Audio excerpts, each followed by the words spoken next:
Recently, Legacy Motor Club has made another major change. Richard Petty, a legendary race and team member, is furious with the recent announcement that Legacy MC will switch manufacturers from Chevrolet to Toyota beginning in 2024. Petty, who helped build the team from the remnants of Richard Petty Motorsports and the GMS Racing squad, feels he's lost control of the team since it was rebranded Legacy MC, and co-owner Jimmie Johnson's crew took over. Join us, NASCAR fans, as we'll take you behind the scenes and reveal the tension, drama, and conflict that's been brewing between these racing icons. Can Petty and Johnson find a way to work together and bring the team back to glory? Or will their differences tear them apart? Stay tuned to find out. But before that, please subscribe to our channel and hit the like button for more whereabouts on NASCAR. The race team, which is co-owned by NASCAR star Jimmie Johnson and has ties to the sport's beginnings because Richard Petty is an advocate, announced on Tuesday that it will work with Toyota starting with the 2024 NASCAR Cup Series season. This move will add the NASCAR team with the smallest fleet, bringing the total number of cars on the grid from 6 to 8. Ford and Chevy both have 18 cars. Legacy Motor Club has been going through a lot of changes, and Tuesday's news is just the latest one. Legacy Motor Club was made up of what was left of Richard Petty Motorsports and the GMS Racing team, which became Petty GMS when GMS team owner Maury Gallagher bought the majority of Petty in December 2021. Last November, retired winner Jimmie Johnson became a part owner of the group, and in January the group changed its name to Legacy MC. But why is Richard Petty upset, and what concerns does he have about the team? Richard Petty, the driver with the most Cup Series wins of all time and a former co-owner of Petty GMS, who no longer has a stock in the company, said before the Daytona 500 that a lot of the changes brought about by Johnson were confusing. Richard Petty drove Fords, Dodges, and Chevys when he was the only one in charge of his team. Petty has talked to Toyota before, most recently in 2017. However, those talks didn't lead the team to switching to Toyota. When asked about it, Petty responded, "It's been strange to me. In February at Daytona, I was in charge of most of the show most of the time. Jimmie got everyone inside. Things are probably run a little bit differently by him than they are by me. We probably agree on about half of the important points." He also said that Johnson's crew now has full power over the team's front office. They don't take over the racing part, they take over the front office. With sponsorship, shows, and all of that, Jimmie's group is in charge of a lot of that. I guess I've never had to put up with that. Johnson, who won the Cup Series 7 times, made a name for himself in Chevrolet cars throughout his career. Johnson only drove Chevrolets over the course of his 21-year Cup career. Since its start in 2011, GMS Racing has only raced Chevrolets. GMS still has a team in the NASCAR Truck Series, and Tuesday's announcement didn't say what the team will run in 2024. Johnson said in a statement, "Maury Gallagher, the other co-owner, and I are very excited about the partnership with Toyota and TRD starting in 2024. We admire and respect the way Toyota does business in this sport, and we're excited to start a new tradition for the future."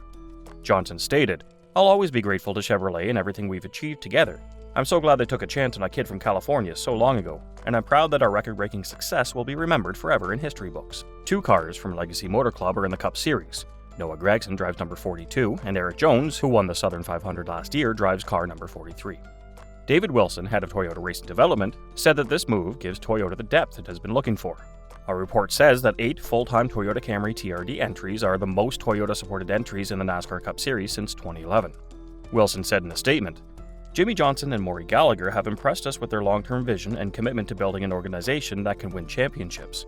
More importantly, their character and ideals match ours and those of Joe Gibbs Racing and 2311 Racing, who are our current Cup Series partners. We're also looking forward to seeing old friends Eric Jones and Noah Gragson again." Legacy Motor Club can't hide the fact that so far, the 2023 NASCAR Cup Series season has been a huge failure. What do you think about the Toyota partnership with the team? Tell us in the comments below. Also, don't forget to subscribe to our channel and click the bell button for more updates. In the first 11 races of the 2023 NASCAR Cup Series season, Eric Jones and Noah Gragson, both of the Legacy Motor Club, have only had 2 top 10 outcomes. Jones got an 8th place finish at the Atlanta Motor Speedway and a 6th place finish at the Talladega Superspeed. It was a little strange to watch Monday's race at Dover Motor Speedway and see Jones running in the top 15 at the halfway point and ending in 16th place and calling that a success. That was definitely a step forward, but it's a long way from the Petty GMS Motorsports team that helped Jones finish in the top 16 in the regular season point standings and win the Southern 500 at Darlington Raceway last year, when he had 13 total top 10 finishes. Just one day after Monday's Worth 400, the 7-time Cup Series champion announced this move. Even before Jimmie Johnson became a co-owner, there were reports that this NASCAR team would switch to Toyota. These rumors went back as far as 2020.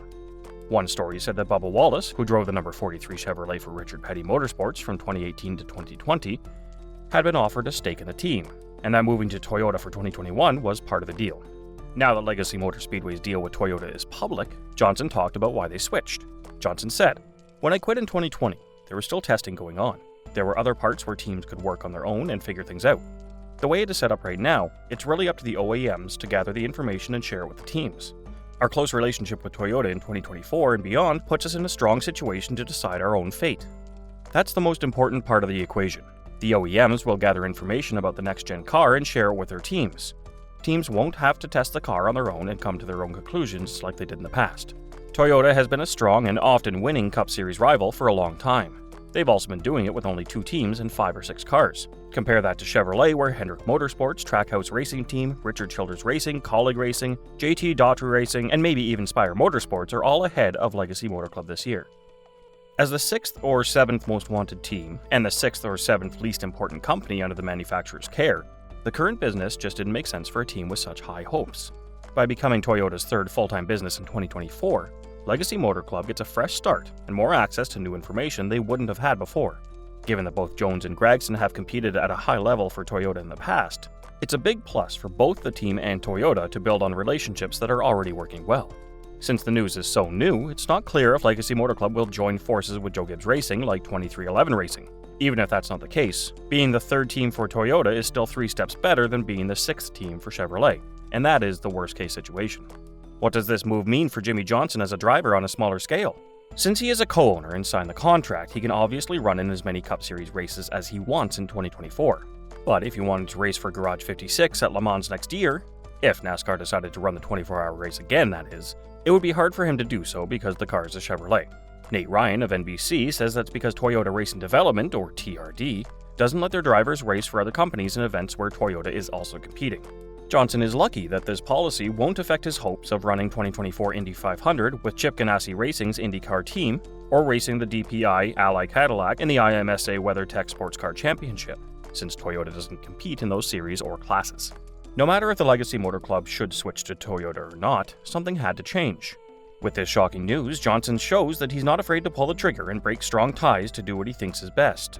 He has only been a co-owner for the team for 11 races. Time will tell if his first big move was a good one or not. So that's all we've got for today. We hope you enjoyed it. Tell us what you think of the video in the comments below, and don't forget to subscribe to our channel. We hope to see you in the upcoming video.